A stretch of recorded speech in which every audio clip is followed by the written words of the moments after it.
শিয়ালদা স্টেশনের ছবিটা আপনারা দেখলেন, আর এবার দেখে নেব হাওড়ার ছবিটা। হাওড়া স্টেশনেও প্রচুর মানুষের ভিড়। প্রধানমন্ত্রীর ব্রিগেড সমাবেশে যোগ দিতে হাজার হাজার মানুষ এখানে এসে পৌঁছেছে।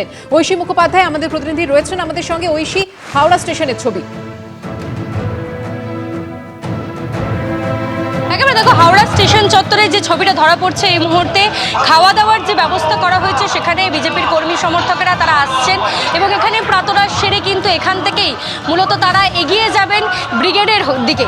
অর্থাৎ আজকে যে যুগপথ কর্মসূচি প্রধানমন্ত্রী নরেন্দ্র মোদী, যেখানে প্রশাসনিক এবং তারপরে রাজনৈতিক সভা করবেন, রাজনৈতিক মঞ্চ থেকে নির্বাচনের প্রাক্কালে ঠিক কী বার্তা দেন তিনি, কি প্রতিশ্রুতি রাখেন পশ্চিমবঙ্গবাসীর সামনে, সেই বিষয়টাই কিন্তু এখন প্রত্যেকের মনে একটা কৌতূহলের সঞ্চার ঘটিয়েছে। এবং এখানে যারা রয়েছেন কর্মী সমর্থকেরা, তাদের জন্য যে আয়োজন, সকালবেলায় প্রাতরাশের জন্য ভাত এবং তার সঙ্গে রকমারি সবজি দিয়ে ডাল, অর্থাৎ নিরামিষেই কাজ সেরেছে বিজেপি প্রধান বিরোধী দল। তাদেরকে যখন জিজ্ঞেস করা হলো, তারা বললেন তাদের প্রত্যেকটি কর্মসূচিতেই মূলত নিরামিষ রান্নাই হয়। তুমি জানো যে বিজেপির অন্দরে এবং বাইরে রাজনৈতিক মহলে এই নিরামিষ আমিষ নিয়ে বিশাল বিতর্ক রয়েছে। তবে এখানে দেখা যাচ্ছে যে রকমারি সবজি সমেত যে ডাল, সেই ডাল সাধারণ মানুষ অর্থাৎ যারা এখানকার কর্মী সমর্থকেরা তাদের জন্য করা হয়েছে এবং সেই ডাল ভাত খেয়েই কিন্তু এখান থেকে রওনা দিচ্ছেন বিজেপির যারা কর্মী সমর্থক।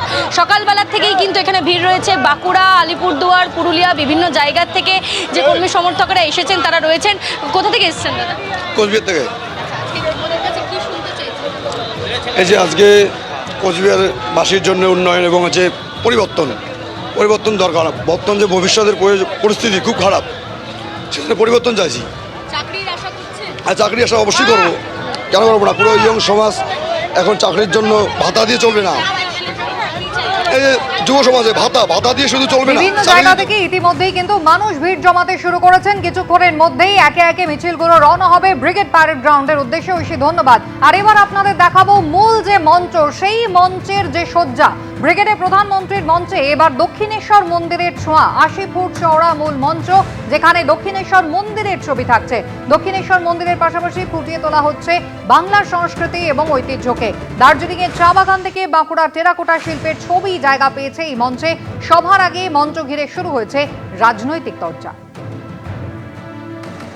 হঠাৎ একটা মঞ্চে একটু দক্ষিণেশ্বরের মতো করে দিলাম আর বাংলার মানুষকে ভুল বোঝালাম।